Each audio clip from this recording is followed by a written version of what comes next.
I don't know where they got the idea I didn't like the South. Can I tell you one of the things I love about the South? You're all very polite. Yes, ma'am, and no, ma'am. I thought, why don't we do this in the Midwest? In the Midwest, we say yeah. We don't have that nicety. And it just always, every time, even at the airport, they're checking my ticket and they're saying, yes, ma'am. God, this is so nice. Makes you feel really special. Well, I'm excited about being here. I love it that you have in South Carolina Montessori in the public school. Now, there's other places. There's like 360 public schools with Montessori around the country, but not as well organized as right here in South Carolina. A couple of years ago, I gave a talk, and the gentleman told me he's trying to get a funding to have 3- and 4-year-olds in the public school. He wanted to have the very early childhood, and then he was thinking of having toddler. I haven't seen him since, so I don't know what has happened. But I want to come to you tonight to talk about how you and I can parent, because I know many of you are parents, to the spirit of the child, and teachers teach to the spirit of the child. There's a wonderful book called Spirit Whisperers. The gentleman who wrote it loved horses, and you've heard of horse whisperers, so he did a takeoff on that. And one of my adult students in the Adrian program gave me the book, and she wrote in the front, "You are a spirit whisperer." And I thought, oh, I've got to read this because I have to know what I am. And I read it, and I was mesmerized by his book. He's a Michigan man who lives in Upper Michigan, so I immediately contacted him.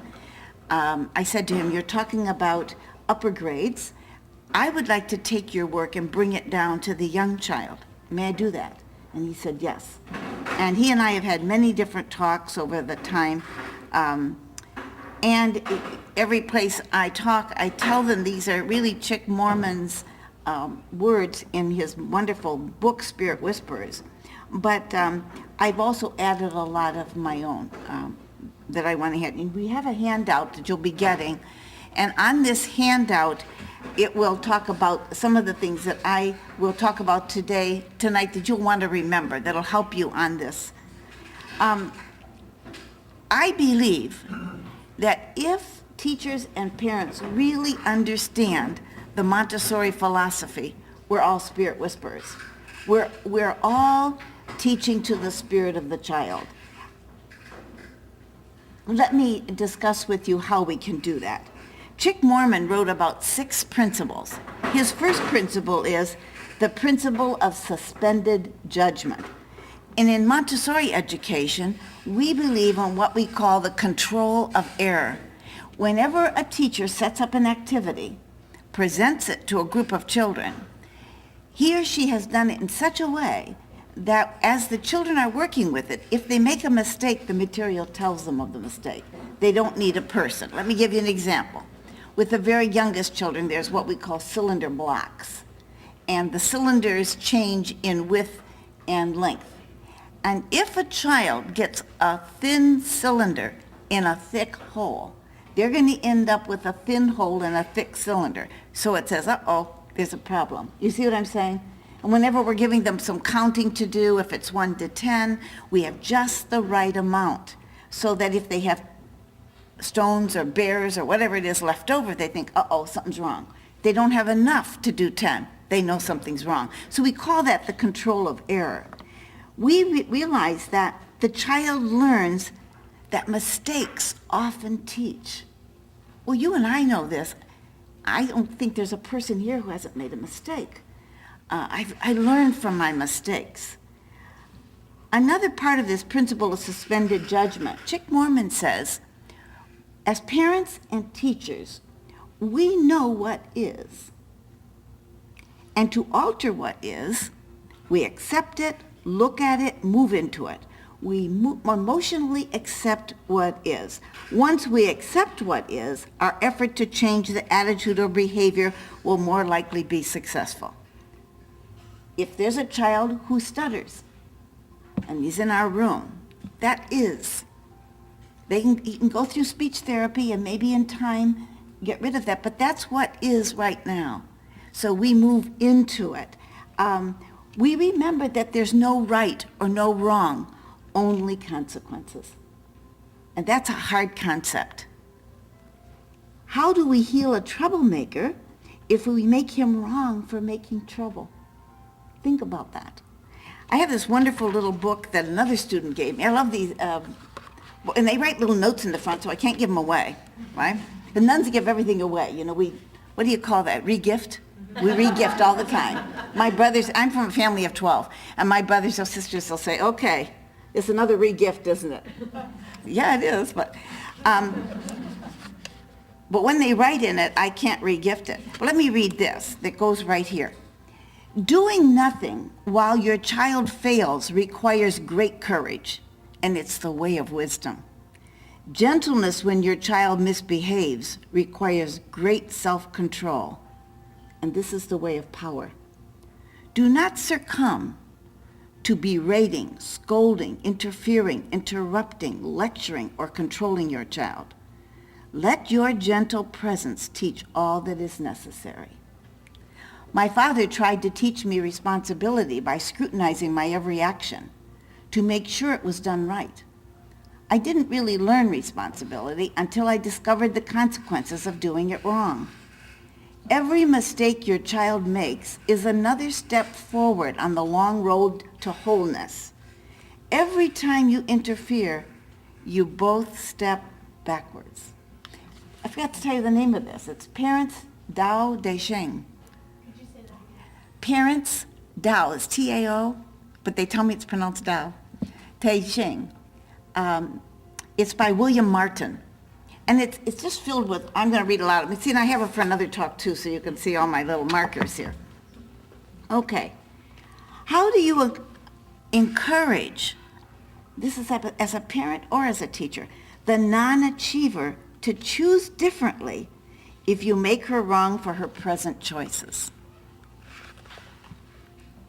How will you encourage students to consider different perspectives and perceptions if you make their current perception wrong? I don't know what your experience with school was, but mine was horrendous. I mean, I thought everything I did was wrong. I did not feel I was a good student. I was telling somebody recently that, and I've been a teacher for 50-some years, by the way, so you know, and I'm good at teaching. But I remember I was very young when I entered the convent, and I said to my spiritual director, I think that what I can do when I make profession is rock babies. I know how to rock babies. My mother had lots of babies. And they said, honey, we don't have babies for you to rock. You're going to be a teacher. And I thought, teachers was not a good word. Isn't that sad?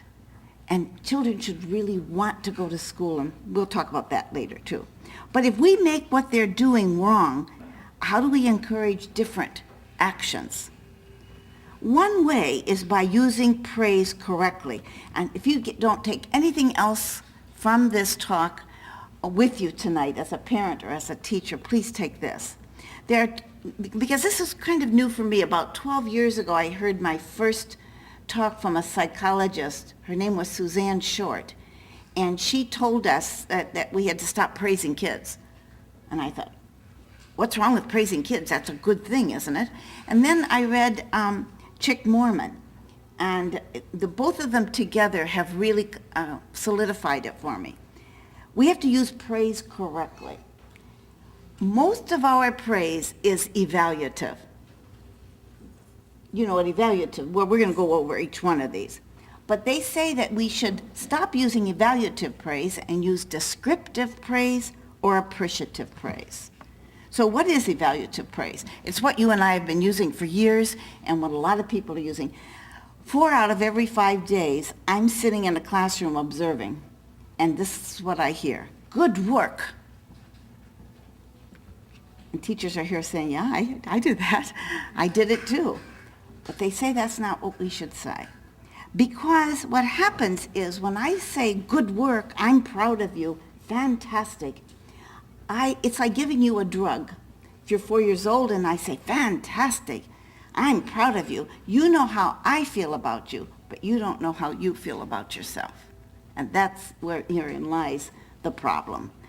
he says that it creates a need for more. It's like a drug, he says. Children depend on it.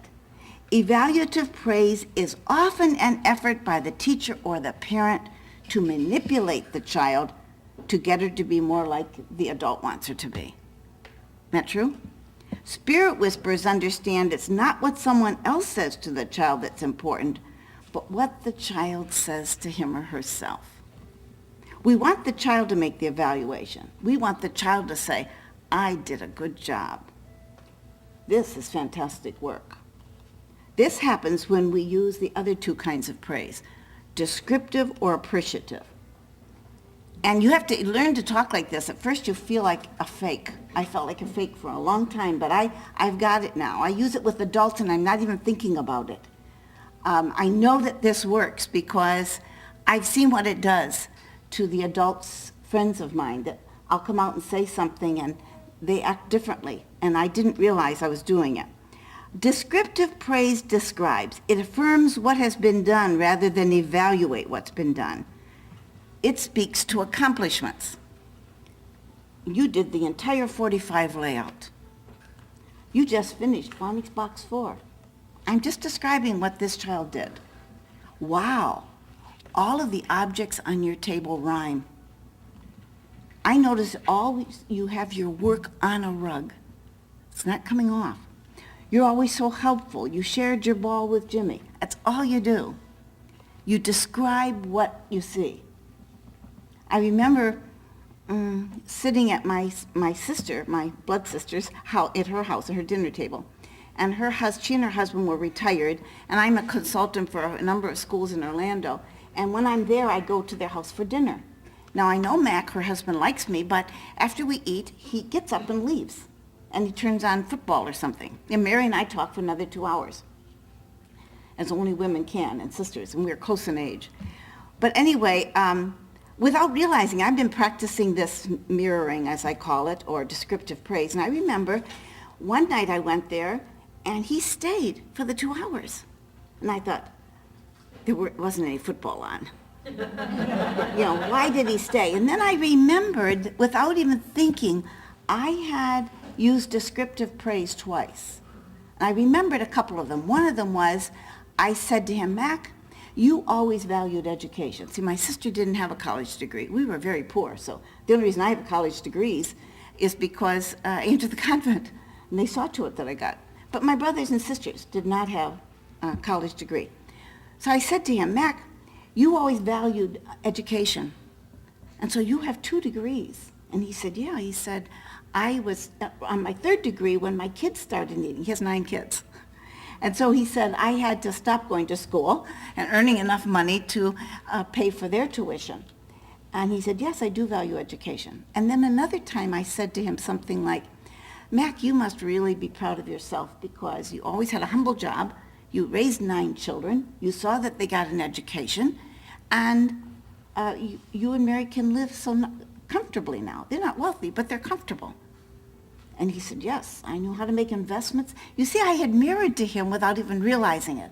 I had done descriptive praise. He stayed because he felt good about himself. It works, let me tell you. When we praise descriptively, we allow the child to draw her own conclusions. The evaluation becomes internal when the evaluation is delivered by a person the student is likely to believe, herself. When the praise is believed, self-esteem grows. Then there's appreciative praise. Appreciative praise expresses appreciation. It usually includes the words I appreciate or thank you somewhere in the communication. This alternative to evaluative praise tells the student what behaviors are helpful and specifies any positive effect a behavior has on others. For example, I appreciated your cooperation on the playground. Thank you for putting all your work away in order. Thank you for always pushing in your chair. I appreciated your prompt answer to the group signal. I appreciated your efforts to complete this challenging work. It takes time to think of how to say it differently rather than, I'm proud of you, what great work you're doing. With appreciative praise, the teacher makes a statement that allows the child to draw their own conclusion. If your statement is, I appreciate your help, the student concludes, I really helped out. I was at a school in Muskegon, Michigan, and my teacher had a little boy in her room, and she said, I want you to watch John. John is a problem. You know, if we say white, he says black. If we say stand, he sits down. And she said, he's always, a problem. So she pointed him out to me, and I watched him, and he had a good day. Whenever you ask a supervisor to watch a child, they usually have a good day. He didn't know I was watching him. But I said to the girl at lunch, I said, I'm really sorry I can't help you, because he had a really good day. I said, maybe you're taking what he's doing too seriously or, negatively. So anyway,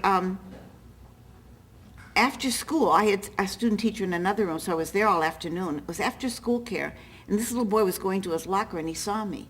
And I said, hi, John. I was in your classroom this morning. He said, yep, I seed ya. And I said, well, I want to tell you that I noticed that you're the kind of boy who really works hard in school.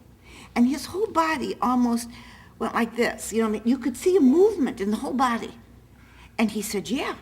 He stood up real straight and he said, yeah, I work hard in school. And I said, well, you should really be proud of yourself. And I started walking away, and he started going in when he called out, lady, come here. And I went back.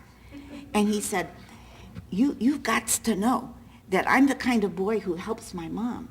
And I'm the kind of boy that helps my dad when he's washing the car. And by the time he got into Uncle Joe, I said to him, well, you can really be proud of yourself, but I'm the kind of teacher that likes to be on time for a meeting, and I'm going to be late. He said, you better go. So I said to the students, all you have to do to John is let him know how to think about himself. Sometimes descriptive and appreciative praise are linked. Like, that's the second time you've completed this challenging work. I appreciate your efforts. Or you helped Jimmy put all his work away, and you helped me get to group on time. Thank you. The student concludes, I am valuable. Did you feel valuable when you were in school? I don't know what your schooling was like. I walked through the halls here in this building, and then I was over at your school, and these kids are happy and joy-filled. And with each one of these statements, the child builds up their own self-worth, and it becomes internal. You don't have to wait till you're an old lady to know that you're valuable. I thought that that's what you'd have to do in life, but it's not true. Little babies, the first thing they think of is, isn't the world wonderful? Isn't the world lucky because I'm here, I've had kids come into school like that, but it gets taken out of them. The student becomes the source of his own approval. The child becomes the measure of his own success. When praise comes from the inside out rather than from the outside in, it's harder to discount. A final point about appreciative and descriptive praise is that as parents and as teachers, it's our job to teach, to model, to help these children grow as wonderful human beings. There's no teaching in evaluative praise. Descriptive praise teaches because it spells out what part of the behavior met the criteria and why. Appreciative praise also teaches. It informs the students how their behavior affects other people. The principle of suspended judgment reminds us not to judge our children. Judgment tells more about the one who is judging than it does about the person being judged. Students have built-in integrity detectors, and when judgment accompanies the teaching is ignored. Remove judgment from your relationship with children and let it lie dormant on the shelf as you activate this principle of suspended judgment. The next principle Chick Moorman talks about is the principle of inner knowing. We know that each one of us has a wise part inside of us. I love to spend time with our elderly sisters, because as they get older, their wisdom grows. I just lost a good friend. She died at 93. And she used to tell me how wonderful I was because I would leave my office and run over to see her at least once a day. And I said to her, oh no, this is not altruistic. I come over here because I'm sucking up all your wisdom. But she was a person with great wisdom. But do you know children have great wisdom too? We all have it. And it shouldn't have to wait until we're 93. So how are we going to help these children contact this inner knowing? How can we help them listen to and trust inner authority? This is what we want for our children. Very young children can be taught the necessary skills of looking inside to solve problems or find answers. So how can we aid children look inside? Do you know that I teach at our university? And one of the exercises I do at the beginning of my course is I ask them to take a piece of paper and write down how they evaluate themselves. They don't have to put a name on it. So I want them to be really truthful, right? How do you evaluate yourself, and where did you get that evaluation? And then the next week I come back, and I have it on a little graph. And do you know, there's very, very few that know that they're wonderful and they're good and they're worthwhile because they are. They'll say, it's what my wife says to me that makes me feel really wonderful, or what my husband says, my mother says, what my boss says. We shouldn't rely on what other people say. We should rely on what we say, about who we are. When we do this descriptive and appreciative praise, that really helps. And helping children find solutions with your aid, but don't tell them what to do. My mother and father didn't have lots of degrees, but boy, they were good parents. I'm from one of 12, so we're talking a lot of kids here. They didn't have the degrees, but they had that wisdom. And they wouldn't solve our problems, but they would say to us, well, sit down and think about it. The answer's inside of you. I didn't realize how valuable that was until I got older. Chick Mormon said this, and I had never done this when I was teaching, but I thought, oh, wow, that's great. He would say to the students, now he had 5th and 6th graders, he would say to the students when they finished research paper or an assignment of some kind that was a product, he would say, well, read it over, and if you're proud of what you've done, put a P at the top. Isn't that great? Put a P at the top if you're proud. What I used to do when I taught little children is that when I was working at the easel with them and I was showing them how to form a letter, let's say form the letter lowercase a, and I would write one, and then they were supposed to write a row of them, and then I would write another one, they would do a row. Then I would say to them, put a circle around your best A. That's not how you and I were taught. We were told the teacher would put an X here because it didn't touch the line, an X here because it was too skinny, not fat enough. I don't know if you can remember all that. I did that because I taught traditional school for 17 years, and I'm embarrassed that I did that. So I tell my students the reason I'm a good philosophy teacher is I'm telling you all about my mistakes so you can do them better. You won't have to make those mistakes that I made. All of the children in your family, in your classroom, in your school, have ideas. They have their own ideas. I'm going to send you this book, but there's a wonderful book written by a good friend of mine. Her name is Margaret Wolf, and it's called In Sweet Company. And what Margaret did is she traveled around this country and she interviewed about 14 women. And she asked them all the same questions. And she tape recorded their answers and formed it into a book. And she was asking them about their spirituality. And it is the most interesting book because they all said different things. They all had their own ideas. They weren't just all saying the same thing the same way. And that's sometimes what we do with children. After students have an experience, the teacher can help them reflect on it by thinking about it and talking about it, or perhaps drawing pictures. I wonder if we could do that in our families. I know that family life is so different now than when I was a kid. I mean, how often do you sit around the dinner table? Think about that. We did every night. In fact, we did every morning with our oatmeal. We have such busy lives right now. Everybody's going hither and yon. I live by myself, but I eat in front of the TV, for the news. But the thing is, when something happens, you need to talk about it. If you talk about it, you enflesh it, and it saves an awful lot of heartache later. In our classrooms, if something happens, like a big storm comes, like those little children who have been in Katrina and Rita, one of the things they're doing with them is letting them talk about it, and the adult with them is writing out what they're saying. They're having them draw pictures of it. All of that is very helpful. This is the principle of inner knowing, because their truth is different from our truth. We help the child realize that no one has his or her answer. It also means that she has no one else's answer.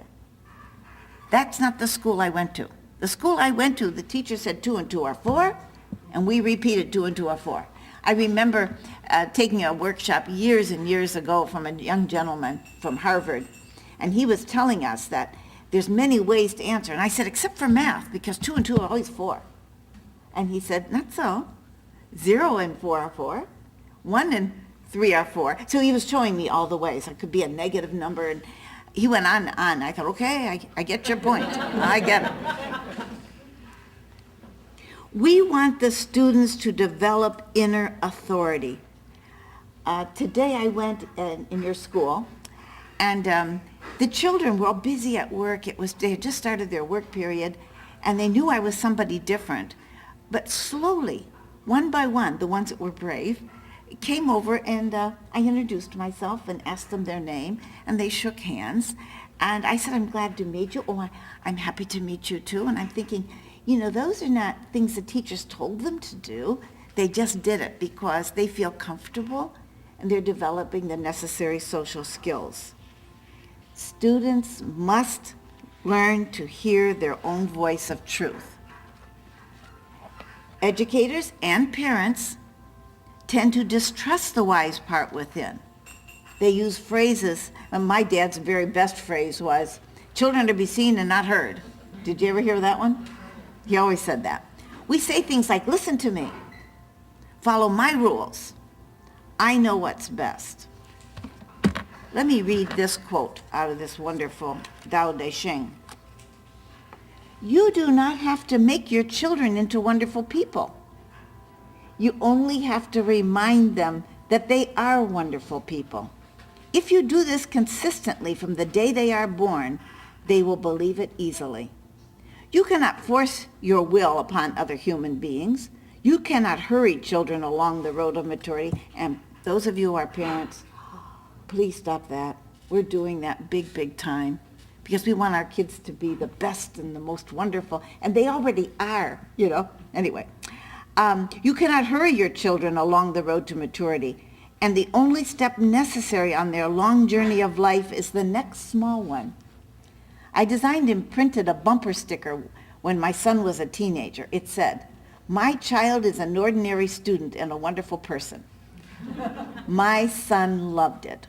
Both of my children are, always have been, and always will be wonderful people. The same is true of your children, no matter what. I don't think I ever heard my mom or dad say you're wonderful or I love you. I hear parents at the door now, today's society, they give their kids a big hug and say I love you and send them on. I hear teachers. I ran a school for 23 years. I hear teachers using my phone and talking to their husbands or their children, and they always say, I love you. And I think, isn't that great? As a society, we're changing that. It's a good thing. I can't believe I said that. Martha Stewart, here I come. That's her phrase, isn't it? It's a good thing. Have we forgotten that the voice within can be a fantastic influence on the child? Ask yourself this question, or these questions. Is obedience the goal of education, or is thinking for oneself? Do we want students that mind or students that make choices? Think long and hard about this. And parents, you don't have to say to your child, now what do you want to drink? Because they may say beer, and you don't want to give them beer. But you say, do you want a whole glass of milk or a half a glass of milk? I was at a talk once, and the professor was saying that, and a real conscientious mother said, but what if they always ask for a half a glass? He said, put it in a big glass. They still get the kind of amount of milk you want. Do we want students who create personal truths, or the students who follow the path to our truth? I go for spiritual direction once a week, and I was telling my spiritual director that I was concerned about one of my nephews because he's just gone through a really bad divorce. And he's a student, and there's this woman who is kind of following him around who's married and has children, and I worry about him, because she's really cute. And she said to me, Anthony, the more you say, the worse it's going to be. Leave it alone. So it's in God's hands right now. In Sweet Company, you'll find out, in that book, you'll find out that every one of these people had their own truth to say. We need to be pioneers of insight, helping children discover their own truth, their own wisdom. We try to bring out what's already there inside of them. The third principle is conscious creation. We believe that students are becoming, and to do this, they have to make decisions in 3 areas: behavior, thoughts, and words. We teach children to stop, look, and listen. Chick Mormon says we want children to be conscious, so we say stop, look, listen, feel. 2 years ago, I was in a car accident. It wasn't my fault, I got to tell you that. But I was very, there was about $8,000 or $9,000 damage to the car. And the man told the policeman it was my fault, I was doing all the wrong things, she did all the right things, and I asked him if he'd go home with me. I said, you just have to talk to your wife. I have to talk to a whole community of nuns and tell them what happened to this car. But anyway, why I'm telling you this is, I'm a more conscious driver now. Because he was coming out of a driveway, and he thought he could make it. And I didn't see him because there was a van here. And he did make it past the van, but I hit him. But I'm a better driver because of that now, just because I'm more conscious. That's why they say, I do brain research. In the brain research, they say, you know how you get in your car to go to work? Or you get in your car to go home, and all of it, you say, I'm going to stop and get milk, or I'm going to stop at the bank, and all of a sudden you're home. And the reason for that is that we're in like a rut. They say, in the brain study, that we should try going a different way. I only live a mile away from my office. I'm trying to find different ways, because I don't want to all of a sudden get home and think, oh, but I was going to do this, because we're unconscious as we drive. We want to stay conscious and experience fully what is happening in our lives. So we need to feel. If you feel, you are awake. All of us are feeling the devastation of the people in New Orleans. I mean, if you haven't shed a tear as you watch those, I can't even watch it really long, then you're not feeling. We have to feel for the people. Instead of asking a child, why did you do that? They don't know why they did it. Instead, you say, what are you doing? If the child is hitting somebody, the child is taking somebody else's work, and I say, what are you doing? They become aware. Oh, this is what I'm doing. I'm not doing what I'm supposed to be doing. But if you say, why did you do that? They'll say, what? Okay? Conscious awareness is possible with students in all grade levels. For example, young children can become aware of the degree of whine in their voice. Later, elementary children can become conscious of their use of sarcasm. Middle schoolers can tune into the volume of their conversations. High schoolers can become aware of put-downs.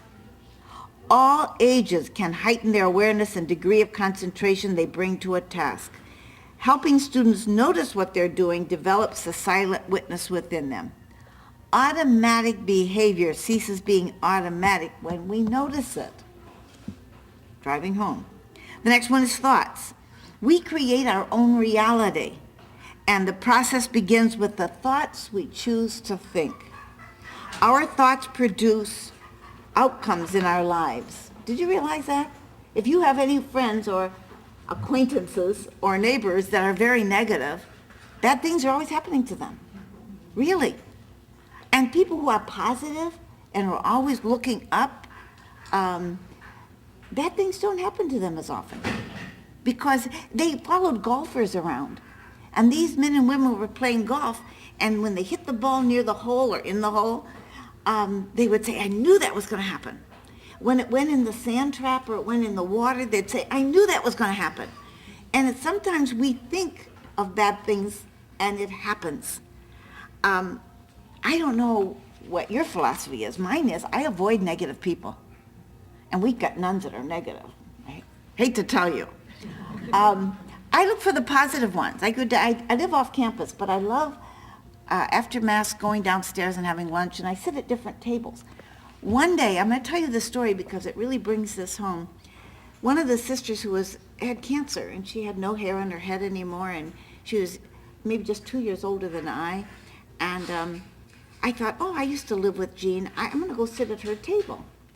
So I sit down, and Jean is here, and there's 2 other sisters that I didn't know very well, and myself.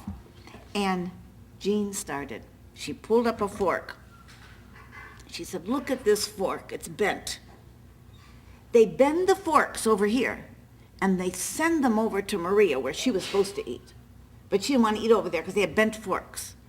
They bend them here, and they send them to Maria. I said, Jean, they don't bend the forks over here. If you've got bent forks over there, it's something wrong with the dishwasher.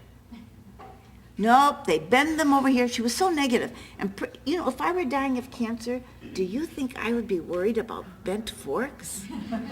I mean, I can't even imagine it. Pretty soon the other 2 were chiming in with what was wrong with the other dining room. I ate so fast. My food was right here, and I left because I didn't want to be there with those negative people.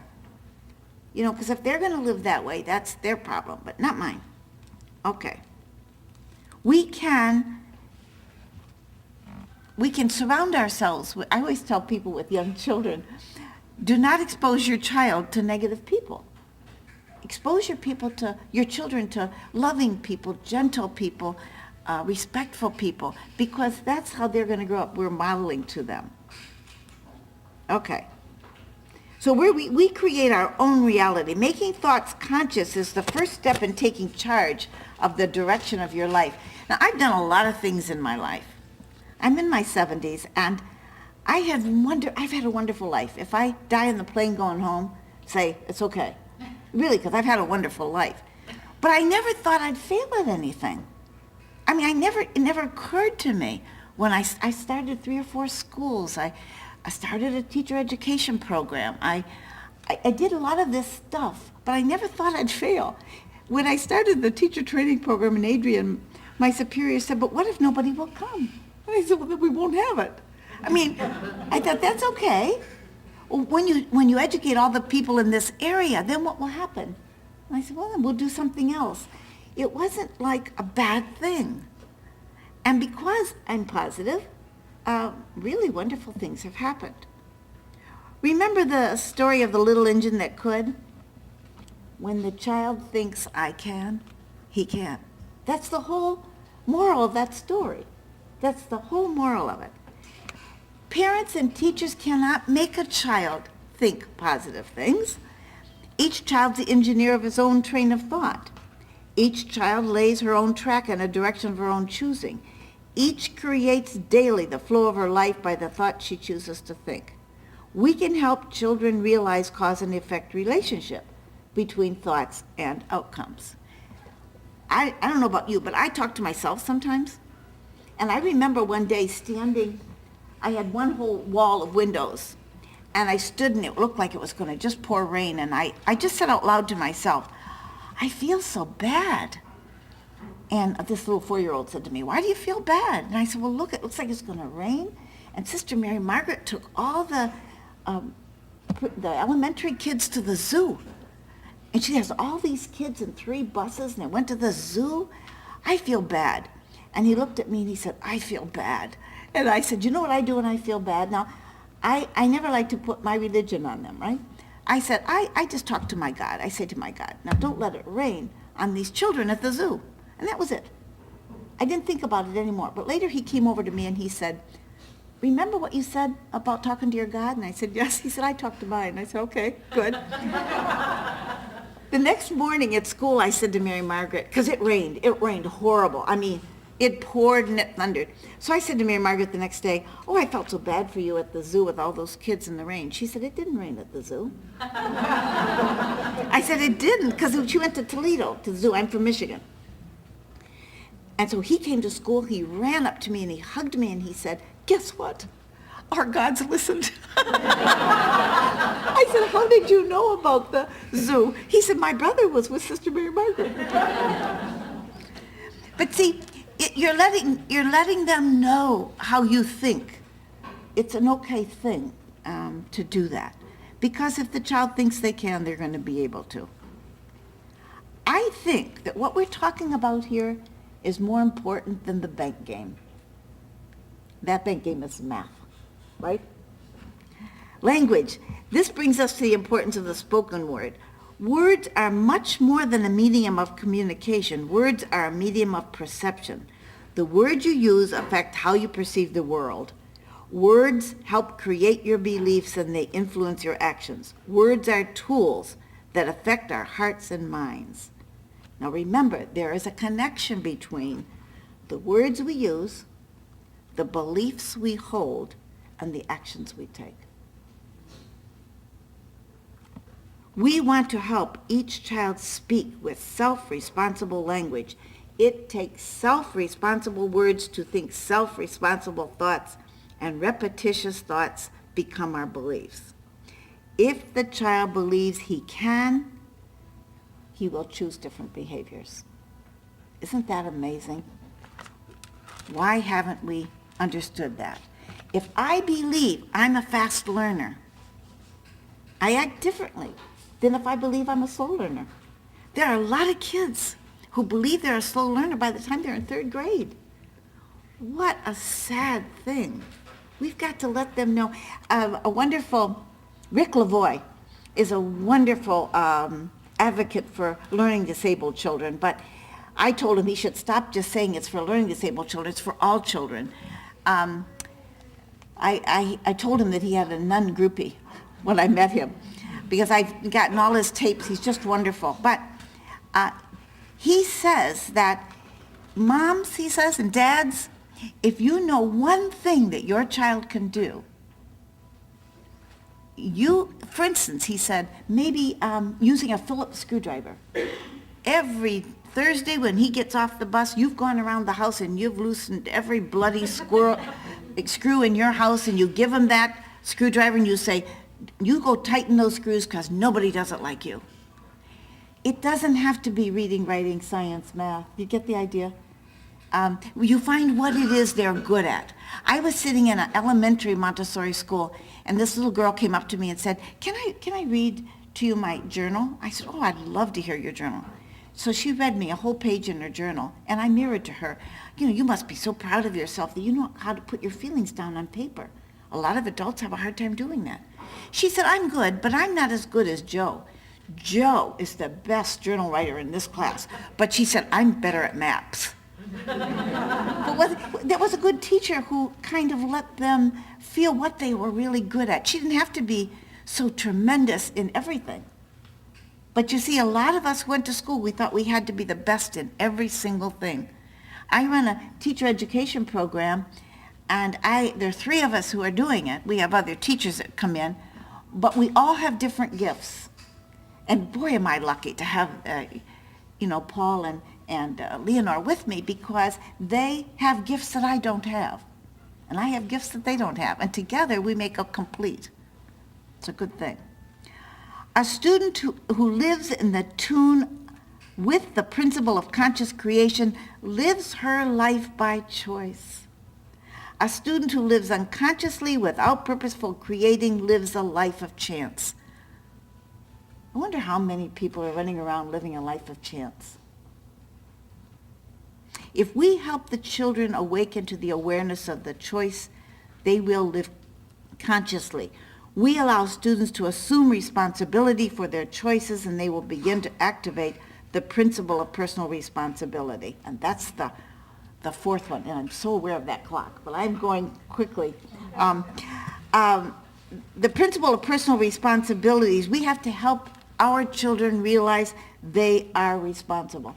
If we want them to realize they're responsible, we teach responsibility. You just don't tell them to be responsible. You've got to teach it. Like, for example, we say, you may choose your work, and you may work with it, but before you put it back, it's all in order, and you put it back in the same place you got it. You know, that's responsible. If you drop something on the floor, you pick it up. You're responsible. I don't like these lists in teachers' rooms that says Johnny rolls up the rugs and Mary pushes in the chairs. Every child should roll up the rugs and every child should push in the chairs, because they're all responsible, not just the one whose name's on the list. I know why we do it. It makes them feel good, but children learn more quickly from consequences than they do from punishment. The use of consequence models the search for solutions. Okay. In consequences, we separate the deed from the doer. And then the fifth one is the principle of personal power. The key word here is power. We want children to know that they're able, and that means we give up some of our power we want the children to know they're able, capable, valuable, and responsible. Chick Mormon says that we should have class meetings. We do, even with 3 and 4 and 5-year-olds. We have class meetings, and they know that they're listened to. I've got to tell you this one, because this was done with elementary kids. He said he noticed his children, when they'd come in from the playground, were upset with each other and, not being nice to each other. And by the 4th day, he thought, this is it. So when they came in, the 4th day, he had a piece of toilet paper on their desk. Now, can you imagine 4th and 5th graders? They might have had lots of fun things to say about that toilet paper. But then he said to them, sit down. I want you to write on the toilet paper or draw a picture of what is bothering you. What happens on the playground that changes you? Because this has happened for 4 days in a row now. Write it. If you want more toilet paper, tell me. And some did. He went and gave it to them. Then when they were finished, he said, now crumple it up and follow me. And they all went down and flushed them in the toilet. He said, it's out of it. It's gone now. It's how to get rid of these things, these problems. Ask yourself, am I helping my child count his successes or failures? Am I helping students see themselves as winners or losers? Perhaps we can help children focus on what they can do rather than what they can't do. That's the whole secret of that. Use a camera to take pictures of their successes. And now with the digital cameras, teachers can do that very inexpensively and put it on, print it with your computer. Help children picture what's expected. Kids come in here to eat lunch. Before they come in to eat lunch, every teacher should have them close their eyes and picture how they're going to act in the lunchroom. Now, it sounds really strange, but it works. It works.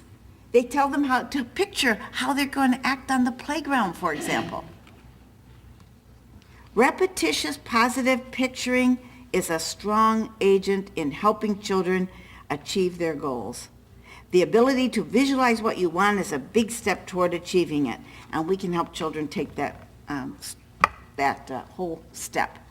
And I'm really aware of the time, and I don't want to keep on going. And let me read you this one here. Dealing with difficult children is like watching a garden grow. Resist the temptation to pull up the plants to check on the roots. In difficult times, children may thrive on conflict. If you take the bait, the battle rages. Instead, step back, breathe deeply, relax, and stay at your center.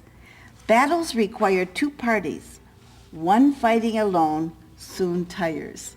Isn't that wisdom? Lots of wisdom. We want to encourage our children to have wonderful values. Chick Mormon concludes that as parents and educators, we're on the threshold of leaving behind the old way of teaching, based on right, wrong, competition, shame, fear, punishment, rescuing, judgment, demand for compliance, and obedience to outside authority. That's what we're leaving behind. He goes on to say that we're entering a new age, a time of awakening founded on trust, inner knowing, allowing choice, personal power, responsibility, love, and unity. I believe that this is happening in our Montessori schools. I truly believe that. And I've seen it all over this country. I went to Korea. I saw it in Korea. Francis Burnett said, at first people refuse to believe that a strange new thing can be done. Then they begin to hope it can be done. And then they see it can be done, then it's done. And all the world wonders why it was not done centuries ago. This whole thing of Montessori has taken a long time, and you're ahead of the game because it's good that it's in a public school. Now, I'm going to stop. I had more, but I'm going to stop because I want to give you a chance to ask questions. And I will repeat your question for the video. Yes, sir. Could you talk just another moment about how and where teachers find their center? Oh, how and where do teachers find their center? There's a talk that I do with the students in philosophy about the spirituality of the teacher. And I give them lots of suggestions. And like, for instance, they have to take time every day to be. I know a teacher, they have like 40 minutes for lunch. She eats her lunch and then she goes back to her classroom while the kids are outside and she does yoga. That helps her find her center. I think that teachers have to learn to begin to be positive about themselves. They have to think positive things. I think they have to surround themselves with beauty, flowers. Now, it sounds real, I don't know, esoteric, but I do think that teachers need to look inside themselves, and they have to take the time to do that. I ask them to take time for themselves. How many people today take time for themselves? They're running constantly. I find time for myself. I live alone, which is really wonderful. My whole life, coming from a big family, then living in community with nuns, and I now live alone with two wonderful cats.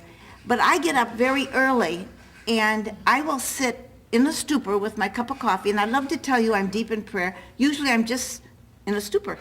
But that's time for me. You see, when you have time for yourself. I used to ask my mom, Mom, when did you have time for yourself? You had all of us. And she said, well, when you kids went to school, I put the babies down for a nap. And she said, I could have cleaned the house, because our house was a mess. I could have cleaned the house, but she said, I took time for me. I read a novel. I did what I wanted to do. And I said, what about Dad? Dad worked so hard in the foundry. She said, did you ever realize that after dinner, he disappeared?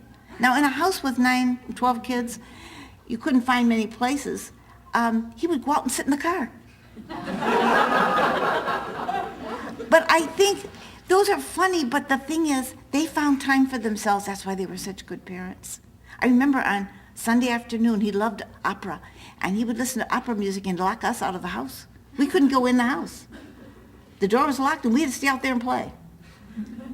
Now, today, that would be abuse, right? Good question. Thank you. Okay, no other questions. That will leave you with one final thing. I mentioned I teach at our university, and I had this woman who was a mother who was raising her children but decided to go back to school. And so she was getting a master's. And I saw this in the newspaper, and I cut it out and printed it large.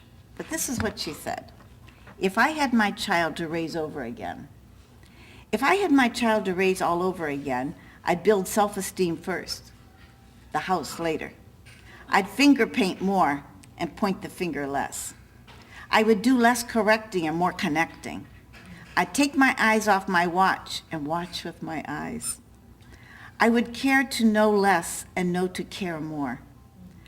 I'd take more hikes and fly more kites. I'd stop playing serious and seriously play. I would run through more fields and gaze at more stars. I'd do more hugging and less tugging.